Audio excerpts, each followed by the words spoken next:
What does spondylus mean? Spondylus is the kind of shell. This is a spondylus shell. Okay. And this is a pretty important shell, and a more complete one sometimes will have little spikes through it. This one looks like it's been trimmed down a little bit. It's what's known, for example, historically, this is tied and usually has a hole, like this has two little holes. Right. So and this would have been worn here by girls. And that's one indicator. Then when they reach puberty and so forth, then it's removed and they have other clothing and so forth. But otherwise, that's what they tend to use. Wow. So when we find burials of children, oftentimes what you'll find is a spondylus shell, usually in the pelvic region because it's moved since burial, but in the pelvic region, and you can almost be assured it was a little girl. It's very, very important.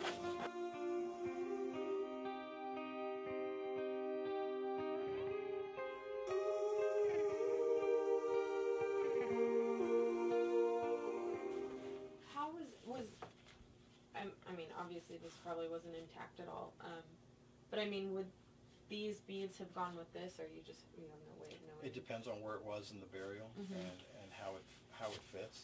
It's quite possible, yeah. Because sometimes you have these things are likely more like a little bracelet or even anklet, depends on where they were. But sometimes you get this, or you can get something like that that serves as a spacer for some. And then you'll notice that some of the jade, this in particular, is very glittery. And it's a particular kind of jade, and it's specifically, almost exclusively, that shows up in the pre-classic.